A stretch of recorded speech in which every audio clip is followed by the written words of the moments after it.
Sa muling pagsusuri ng alikabok ng buwan na nakuha mahigit 50 taon na ang nakalipas, nadiskubre ng NASA ang ebidensyang kumokontra sa ilan sa kanilang lumang teorya. Ang mga sample ay pangunahing nakolekta noong mga misyon ng Apollo mula sa Apollo 11 noong 1969 at 69 hanggang Apollo 17 noong 1972. Marami sa mga batong iyon ay nakadisplay na ngayon sa mga museo o ibinigay bilang mga regalong pangkaibigan sa mga tao ng 135 iba't ibang bansa. Ngunit ang ilan ay nanatili sa NASA. Maingat na inanalisa ng mga siyentipiko ang kanilang kemikal na komposisyon. Bagaman karamihan ng pananaliksik na ito ay naganap kaagad pagkatapos ng mga misyon. Upang mapanatili ang kanilang integridad, maraming sample ang nanatiling nakaselyo sa vacuum storage at ang kanilang natuklasan ay magpapaisip muli sa mga siyentipiko tungkol sa ilang dekada ng mga palagay. Ang ibabaw ng buwan ay binubuo ng lunar regolith, isang hindi buo o maluwag na patong ng material na bumabalot sa ibabaw ng buwan. Ang alikabok at lupa ng buwan ang pinakapinong bahagi ng regolith, habang ang mas malalaking piraso o mga bato ng buwan ang pangunahing pinagmumulan ng siyentipikong datos. Ang pinakamatatandang batong ito ay nagbibigay ng pahiwatig tungkol sa pinagmulan ng buwan at estruktura ng mga material na nabuo noong sinaunang panahon. Nabuo mahigit 4 bilyong taon na ang nakalipas. Posibleng mahalaga ang papel ng buwan sa pag-unlad ng daigdig, ngunit dito nagiging misteryoso ang lahat. Hawak kaya ng mga sinaunang batong ito ang sagot kung bakit may mga karagatan ang daigdig. Matagal nang alam bago pa ang Apollo 11 na ang buwan ay isang tigang na bato, pero hindi ibig sabihin nito na wala itong mahalagang papel. Noong mga unang araw ng daigdig, tayo ay nasa tinatawag na Goldilocks Zone, isang bihirang kondisyon kung saan nagsasama-sama ang lahat ng bagay upang gawing angkop sa buhay ang isang planeta. Ang daigdig lang ang planetang alam nating kayang suportahan ang buhay dahil sa isang salik. Mas bihira sa universo ang kemikal na tambalang hydrogen at oxygen na bumubuo sa tubig ng daigdig kaysa ibang tubig. Marami sa mga ibang planetang natuklasang may mga karagatan ay may mga dagat na mas kahalintulad ng chemical na sabaw, hindi maiinom o talagang nakakalason. Pero ang tubig na iyon ay kailangang may pinagmulan. Isang tanong ang nagtulak sa matinding pananaliksik sa astronomiya sa loob ng mga dekada. Sa loob ng 50 taon, inakala ng mga siyentipiko na alam nila ang sagot, pero nagkamali sila. Hindi tiyak gaano katagal ang tubig sa mundo, pero may ebidensya na mayroon na ito bago mabuo ang buwan. Mga 4.5 bilyong taon na ang nakalipas, isang banggaan ang lumikha ng buwan at nagpasingaw sa malaking bahagi ng ibabaw ng mundo, na bumalot dito sa makapal na singaw ng bato. Nangyari ito bago lumitaw ang buhay dahil ang unang single-celled organisms ay lumitaw. 3.7 hanggang 4.1 bilyong taon na ang nakalipas. Sa kabila ng matinding banggaan, nagkaroon ng tamang kondisyon para magsimula ang buhay. Posible kayang isang banggaan lang ang nagbigay daan sa buhay na alam natin ngayon? Ang panahong ito ay kasabay ng tinatawag na Late Heavy Bombardment, isang panahon kung saan ang solar system ay nakakaranas ng mas mataas na bilang ng mga banggaan ng mga bagay mula sa kalawakan. Ito sana ang naging wakas ng buhay sa daigdig kung meron noon. Laging niyayanig ang planeta ng malalakas na pagsabog at nag-aalab ang ibabaw nito. Ngunit sa halip na masira, hinubog ng lakas ang daigdig. Sunod-sunod na malalaking katawan ang bumangga sa planeta, nagdala ng bagong elemento mula kalawakan at humubog sa hilaw nitong ibabaw. Isa rito ay maaaring tubig. Ayon sa teorya, galing sa mga banggaan sa ibang bahagi ng solar system ang tubig ng daigdig. Hindi ito napanatili ng Mercury at Venus dahil sa sobrang init malapit sa araw. Panandali ang nagkaroon ng mga karagatan ang Mars batay sa ebidensya ng sinaunang ilog, ngunit nawala ang atmosfera at ang tsansa para sa buhay. Nakabuo ang daigdig ng mga karagatan at matibay na atmosfera, nagbukas ng daan para sa lahat ng sumunod. Ngunit paano kung hindi iyon ang buong katotohanan? Matagal nang iniingatan ng University Space Research Association ang ilang batong buwan at maraming pinong lunar regolith. Mahigpit na binabantayan ang pananaliksik sa material na ito para mapanatili ang integridad nito, ngunit tuloy pa rin ang pagsusuri sa mga katangian nito. Isang pangkat na pinamumunuan ni Dr. Tony Gargano ang kamakailan ay nagsuri ng maraming sample mula sa buwan gamit ang high-precision triple oxygen isotopes. Nagbigay ito ng malinaw na pagtingin sa molekular na estruktura ng bato, ngunit mas marami pang tanong ang lumitaw kaysa sagot. Baka nasa estruktura ng buwan ang sagot at mga pahiwatig tungkol sa daigdig. Bagamat mukhang matatag ang ating planeta, kabaligtaran ito. Patuloy na gumagalaw ang mga tectonic plate. Dahan-dahang sinisira at muling binubuo ang ibabaw nito. Ang daigdig na binumba ng meteor at kometa noong nabubuo pa lang ay matagal nang nawala at walang tala kung ano ang epekto nito. Pero ang buwan ay may ibang kwento. Walang hangin at hindi gumagalaw. Isang batong bola na halos di nagalaw sa bilyon-bilyong taon habang umiikot sa daigdig, kaya perpektong time capsule ito. Bawat batong nakolekta ay isang maliit na archive, nag-iingat ng mga pahiwatig tungkol sa pagbuo at komposisyon ng buwan. Kahit magkaiba ang daigdig at buwan, marami silang katangiang nabuo dahil sa parehong cosmic na banggaan. Ngayon, mas malapit nang matuklasan ng mga siyentipiko ang mga lihim nito. Ginamit ng mga siyentipiko ang mga isotope para suriin ang molecular na komposisyon ng batong buwan at lunar regolith na nagbigay ng mas malalim na kaalaman kaysa sa dating teknolohiya. Kinumpirma nila ang presensya ng mga elementong mahilig sa metal na karaniwang matatagpuan sa mga meteor na nagbubunyag kung gaano kalaki ang bahagi ng buwan na nabuo dahil sa malalaking banggaan bilyong taon na ang nakalipas. Pangunahing target nila ang hydrogen bilang patunay na mga banggaan ang nagdala ng tubig sa solar system. Natagpuan nila ito pero hindi sa inaasahang paraan.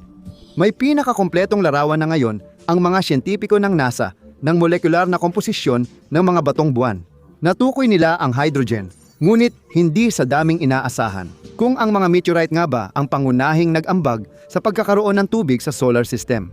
Dahil parang nakahinto sa oras ang buwan, sinasalamin ng hydrogen sa mga bato nito ang kung ano ang posibleng dumating sa daigdig noong nabubuo pa lang ang mga karagatan at atmosfera.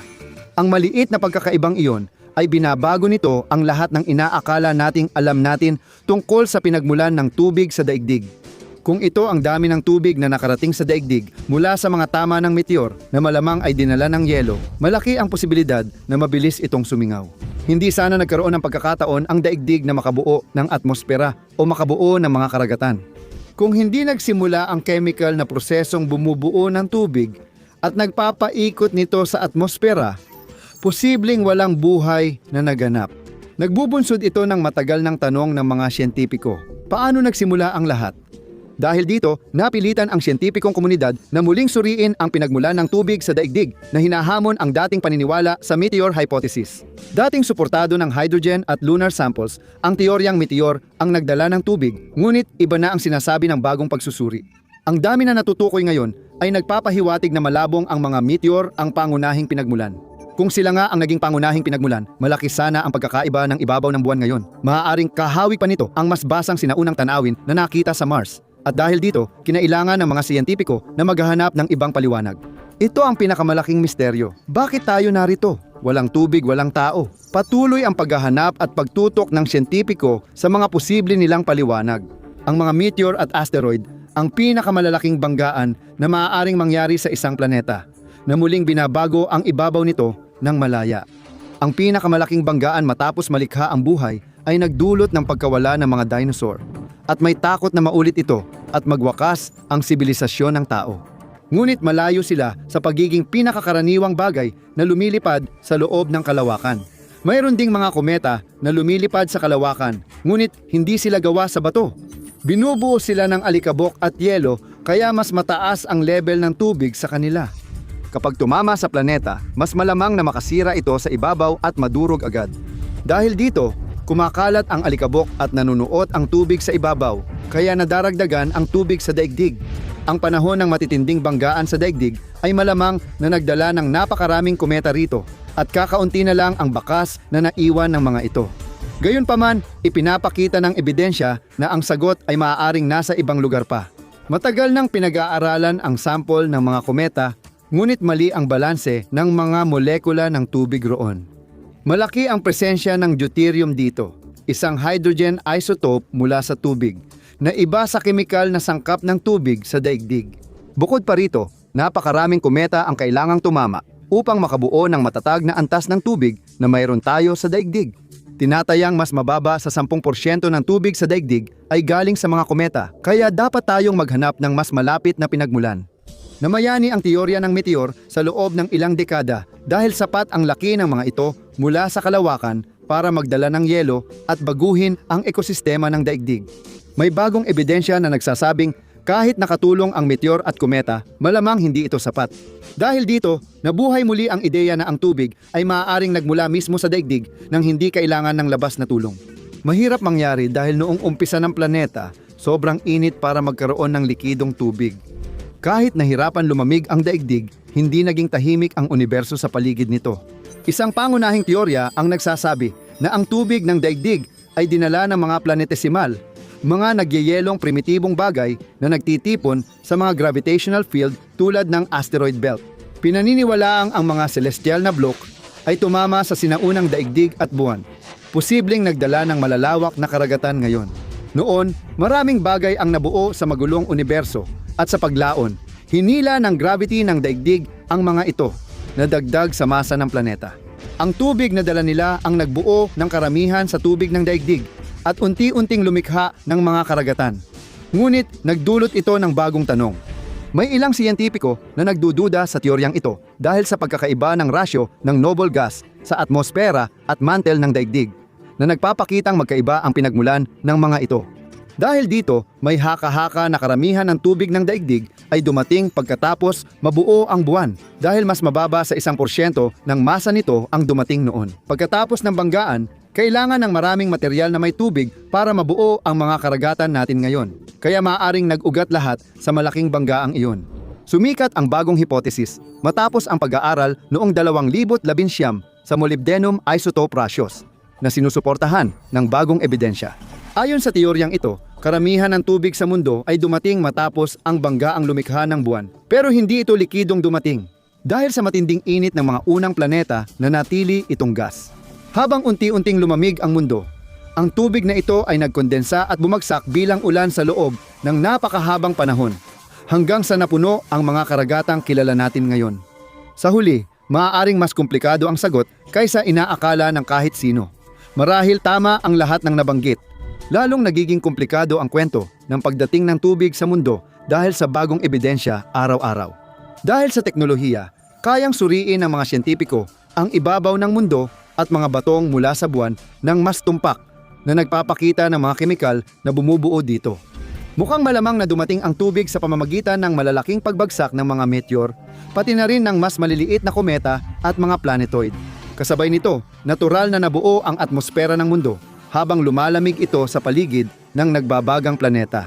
Nagsama ang mga puwersang ito upang likhain ang natatanging ekosistemang tinatawag nating tahanan. Kahit matapos ang 50 taon, posibleng may lihim pa ring itinatago ang mga batong ito na maaaring magbago sa kwento ng mundo. Nabubuksan pa lang ang mga hiwaga ng universo. Alamin ang natuklasan ng NASA sa dulo ng solar system o panoorin ang video na ito.